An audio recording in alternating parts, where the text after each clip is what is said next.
Good afternoon student, मैं Swami Vivekananda academy बसरेर school से जो आपका क्लास 8 की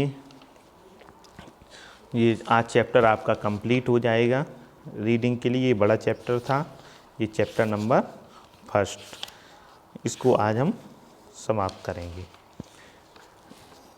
ये हमारा life cycle of honey bee, इससे पहले का हमने पढ़ लिया था।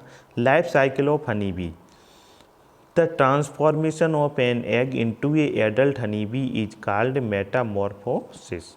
जो ट्रांसफॉर्म परिवर्तन होता है एक एग का किसकी, एक एडल्ट हनी बी में, मधुमक्खी में, उसको क्या किया जाता है, Metamorphosis. The complete Metamorphosis made up 4 stage. जो कंप्लीट मेटामॉर्फोसिस होता है मेड अप किससे होता है, 4 स्टेजों से। For example egg, larva, pupa and adult. The कौन कौन सी 4 हैं, एग है, लार्वा है, प्यूपा है और एडल्ट है। The queen bee lays eggs in each cell. जो क्वीन बी ये होती है, हमेशा मधुमक्खियों में ये होता है एक ही मधुमक्खी सिर्फ अंडे देती है, जो उसमें क्वीन बी होती है। सभी मधुमक्खियाँ अंडे नहीं देती हैं। इन ईच सेल, प्रत्येक सेल को ऑफ कॉम्ब, जो छत्ते का जो कॉम्ब होता है उसमें प्रत्येक सेल को रखती हैं। Egg hatches into larva after 3 days. जो एग को हैच करने के बाद में वो लार्वा में कितने दिन में बदल जाता है, 3 दिन में। The larva stage last for 6 days. जो लार्वा की स्टेज होती है लास्ट फॉर 6 डेज, कितनी होती है, 6 दिन तक। Then the larva change into a pupa. Larva फिर किस में बदल जाता है, प्यूपा में। The pupa take in 7 days to become an adult. और प्यूपा होता है वो एडल्ट होने में लगभग कितना दिन लेता है, 7 डेज। अब हम देखेंगे नेक्स्ट। अब इसमें देखेंगे डिपेंडिंग अपॉन फंक्शंस। ये depending upon functions, there are 3 types of adults in a hive. जो फंक्शन जो कार्य करने के होते हैं उसके आधार पर एडल्ट्स इसमें 3 प्रकार के होंगे हाइव के अंदर, मतलब छत्ते के अंदर। These are first queen. First कौन होता है, क्वीन। सेकंड होता है ड्रोन, ड्रोन्स और मेल इनको कहते हैं। और थर्ड होता है इंसेक्ट्स।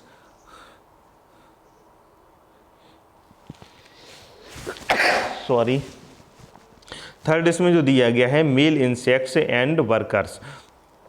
अब इसमें देखिए, आप फर्स्ट फिगर में देखेंगे, इस फिगर में देख सकते हैं जो ये बड़ी सी जो आपके सामने हनी बी है, ये क्या है, ये है क्वीन बी। और इसी के जस्ट जो साइड में है ड्रोन, ये मेल इंसेक्ट्स हैं। और ये जो साइड में ये क्या है, वर्कर हैं।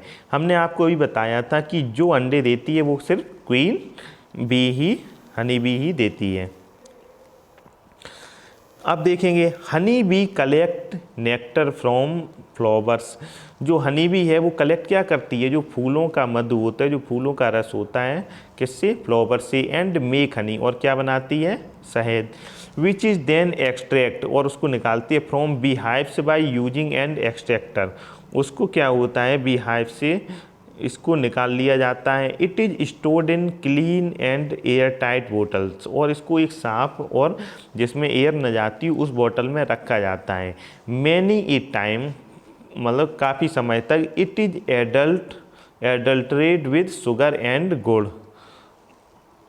और इसका किस किस में यूज होता है, शुगर एंड गुड़ के रूप में। It can be tested by a simple test.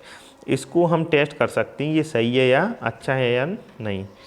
Tested by simple test. Test for purity of honey. अब हम ये देखेंगे हनी को टेस्ट कैसे करेंगे कि ये सही है या गलत है।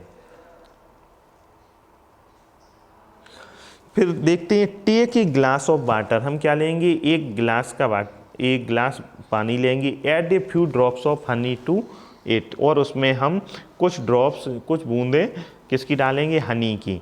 If the drops from continuous threads of honey, तो उसमें आप देखेंगे जो ड्रॉप्स हैं वो कंटिन्यूसली किस में टूट जाएंगी, थ्रीड्स में, धागे से उसमें बन जाएंगी। It is pure Honey, it is pure Honey.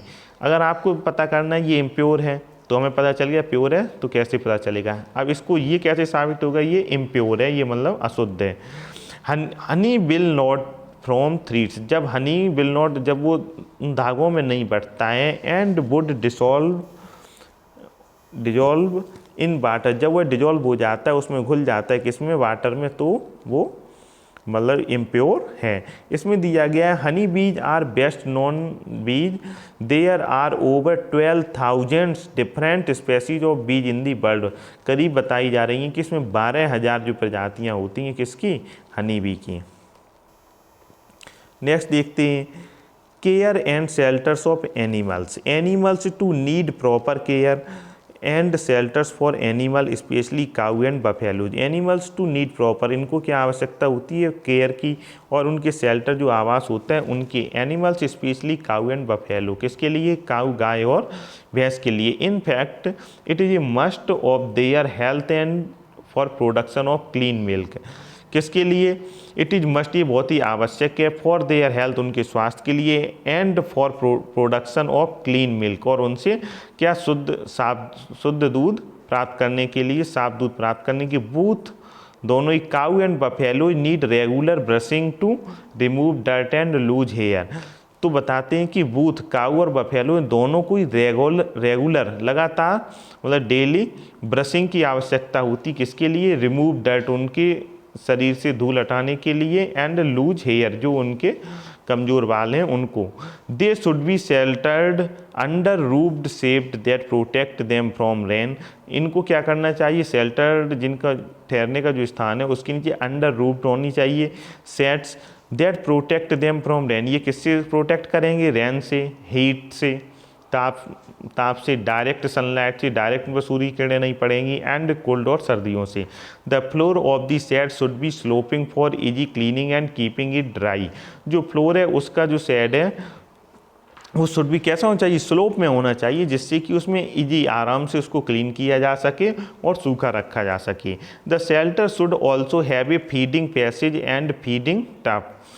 तो उनके लिए क्या, उनके लिए जो खाना होना चाहिए, feeding passage and feeding top, उनको घास वगैरह। It should also have proper ventilation, और उसमें किसी व्यवस्था होनी चाहिए अच्छे से वेंटिलेशन, मतलब हवा का आना जाना सही से होना चाहिए, बंद नहीं होना चाहिए जिससे कि उनको दिक्कत हो।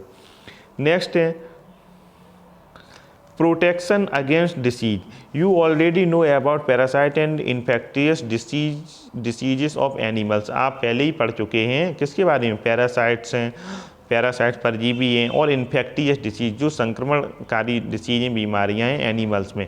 To prevent animals from falling ill, उनके बीमार होने से रोकने के लिए the following safeguard should be taken. कुछ हमें जो सेफगार्ड है फॉलो उसको करना चाहिए। फर्स्ट है the animal should be kept in good shelter. उसके लिए जो ठहरने का स्थान, रहने का स्थान हो वो कैसा होना चाहिए, गुड होना चाहिए, अच्छा होना चाहिए। This reduce the risk of disease. ये क्या करते हैं, ये डिसीज को रिड्यूस कम करते हैं। दे शुड बी, सेकेंड है they should be provided nutritive food and clean drinking water. जो उनको खाना प्रोवाइड किया जाना चाहिए वो कैसा होना चाहिए, न्यूट्रिटेटिव, मतलब उसमें पोषक तत्व अच्छे हों, एंड क्लीन ड्रिंकिंग वाटर, और उनको साफ पानी, साफ जल पिलाना चाहिए। They should get regular bathing, और उनको हमेशा रेगुलर नहलाना चाहिए। Number 4 sick animals should be isolated from other animals. अगर उनमें से कोई जानवर बीमार हो जाता है तो उसको आइसोलेट कर देना चाहिए, उसको उन जानवरों से हटाकर एकांत जगह पर बांध देना चाहिए। नंबर 5 है vaccine should be given to animals to immunise they against certain disease. उनको वैक्सीन देनी चाहिए, जैसे कि कोई एक निश्चित बीमारी है उसके लिए, जिससे उनके अंदर बॉडी में इम्यून सिस्टम मजबूत हो सके उस डिसीज के प्रति। जैसे कि हमने आपको बताया था खुर पका है, मुंह पका है, इस प्रकार की बीमारियों से बचने के लिए। नंबर 6 है some disease caused by external parasite. कुछ डिसीज ऐसी होती हैं जो बाहर के जो पैरासाइट परजीव होते हैं उनसे होती हैं। Can be controlled by the application of dilute insecticide solution. उनको कंट्रोल करने के लिए क्या करना चाहिए, डिल्यूट इंसेक्टिसाइड सॉल्यूशन। उसके लिए क्या है कि इंसेक्टिसाइड को ख़त्म करने वाले जो सॉल्यूशन है उनका प्रयोग करना चाहिए। नंबर 7 है the rats should be kept away from shelters. और जो चूहे हैं इनको भी दूर रखना चाहिए, किससे, शेल्टर से। ये आपका चैप्टर नंबर 1 कंप्लीट रीड हो गया है। ये काफ़ी बड़ा चैप्टर था, इसमें टाइम भी लगा है। आगे आपको नेक्स्ट लेक्चर में इसके क्वेश्चन आंसर करने के लिए दिए जाएंगे। और आप सभी स्टूडेंट से यही मेरा कहना है कि वीडियोज़ को पूरा सुना कीजिए। हम देखते हैं कि आप वीडियो भेज दिया जाता है, क्लास 8 से ज़्यादा रिस्पॉन्स नहीं दे रही हैं। इसी के साथ ये वीडियो समाप्त होता है। Thank you.